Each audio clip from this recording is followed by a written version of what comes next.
नमस्कार दोस्तों, आपका हमारे चैनल उत्तरांचल क्लासेस में बहुत बहुत स्वागत है। आज हम एक बार फिर एक नई वीडियो के साथ यहाँ पर जुड़े हैं जो कि भूटिया जनजाति से संबंधित है।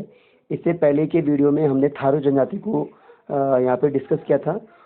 भूटिया जनजाति के जितने भी महत्वपूर्ण फैक्ट्स हैं जो परीक्षा पॉइंट ऑफ व्यू से जो उस समय ज़रूरी होते हैं वही मैं आपको बताने का प्रयास कर रहा हूँ। अगर आपको ये वीडियो अंत में पसंद आएगी तो आप इसके जो सब्सक्राइब है चैनल को वो करना ना भूलें। सबसे पहले हम देखेंगे भूटिया जनजाति। भूटिया जनजाति थारू जनजाति के बाद दूसरी जनजाति है जो हम डिस्कस कर रहे हैं। इसमें पहला पॉइंट आता है गवला देवता का संबंध किस जनजाति से है, तो इसका प्रश्न होगा भूटिया जनजाति से।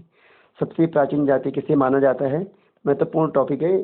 सबसे प्राचीन जनजाति किसे माना जाता है, तो भूटिया जनजाति को सबसे प्राचीन माना जाता है। किस जनजाति का मुख्य व्यवसाय भेड़ पालन है, तो इसमें भी भूटिया आएगा। लोसार पर्व, ये बहुत महत्वपूर्ण पॉइंट है। लोसार पर्व कौन सी जनजाति मनाती है, तो ये भूटिया जनजाति मनाती है।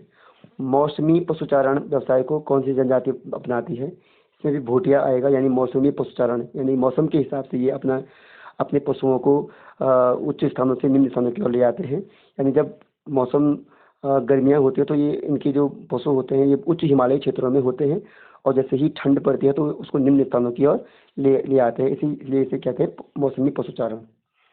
मुनसा किसका शीतकालीन आवास है, जो मुनसा है ये भूटियों का शीतकालीन जो आवास होता है उसे मुनसा कहते हैं। तुबेरा बाजू व तिमली, तुबेरा बाजू व तिमली किस जनजाति के लोकगीत है, ये क्या है, लोकगीत है, और ये भूटिया जनजाति के लोकगीत है। तीन लोगों की चौपाल को रांग बाग कुटी कहते हैं, कुड़ी ये है आपकी, ये भी भूटिया है। छापड़ा की उपाधि किस जनजाति को दी जाती है, भूटिया को दी जाती है। तुलसी देवी का संबंध जो है वो भूटिया जनजाति से है, जो कि पिथौरागढ़ से संबंध रखती है। क्योंकि पिथौरा जो भूटिया जनजाति पाई जाती है ये उत्तराखंड के चमोली, पिथौरागढ़ और उत्तरकाशी के जो जादूंग गांव है वहाँ ये मुख्यतः पाई जाती है। भूटिया जनजाति को कितने वर्गों में विभाजित किया जाता है, ये जाड़ और शोका में विभाजित किया जाता है। और जो मारछा बोलते हैं ये आपके चमोली में बोलते हैं। बुढ़ानी, प्रशा, वोमो, शन, बूमो, सभा, कोमो, सब जो नाम है आपको ये याद रखने हैं। ये किस जनजाति से प्रचलित है, शोका जनजाति से संबंधित है जो पिथौरागढ़ में पाई जाती है।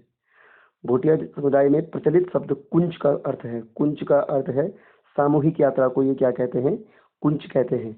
ये महत्वपूर्ण पॉइंट है। भूटिया लोग तथा तिब्बत के व्यापारियों के बीच जो व्यापारिक जो संबंध थे, व्यापारिक अनुबंध जो होते थे उसे कहा जाता था डालिम डाटिम। डालिम डाटिम बोलो तो भूटिया जनजाति और तिब्बत के लोगों के बीच में जो भी अनुबंध होते थे उसे डालिम डाटिम कहते थे। भूटिया जनजाति में प्रचलित धुआं कर जो है, धुआं कर प्रथा, ये व्यापार प्रथा होती थी, उसे धुआं कर प्रथा कहते थे। भूटिया लोगों में बाखी, ये महत्वपूर्ण पॉइंट है या फैक्ट है। भूटिया लोगों में जो भाखे हैं, बाखें, ये ऊन के जूतों को बाखें कहते हैं और इन जूतों को पुरुष लोग पहनते हैं। फिर भूटांतिक भाषा में साली पुल्ली किसे कहा जाता है, आभूषणों को शाली पुल्ली कहते हैं। ये उनके लोकल जो वर्ड है, लोकल जो उनकी भाषा है उसमें ये प्रयोग होते हैं।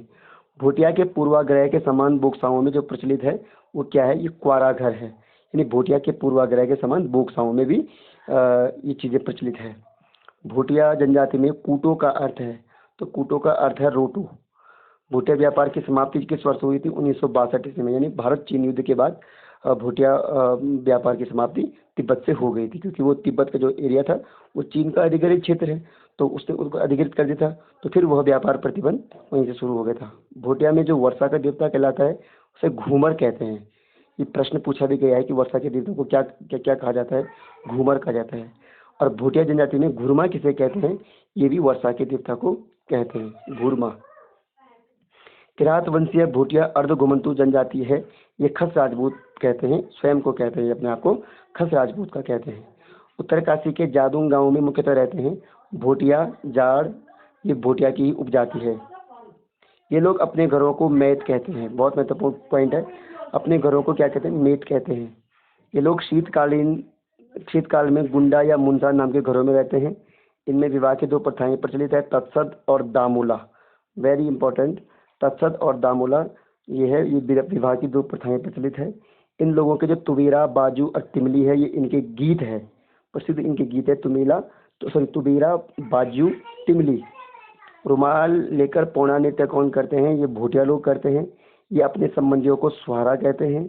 मृतकों की आत्मा के शांति के लिए ग्वन संस्कार इसमें उनमें प्रचलित होता है। ये लोग झूम विधि की तरह कटिल विधि का प्रयोग करते हैं भूमि के लिए। उन को साफ करके फिर वहाँ पर क्या करते हैं? खेती करते हैं, तो इसे काटिल विधि कहा जाता है। प्राचीन काल में जाति के लिए भोटा या भोटांतिक शब्द का प्रयोग किया जाता था। ये भोटिया जाति के लिए किया जाता था। भोटिया जनजाति का मुख्य व्यवसाय जो है पशुपालन तथा ऊन उद्योग है। भोटिया जाति के 3 गांव बनाकुली एवं ओग राज्य में कहाँ स्थित है?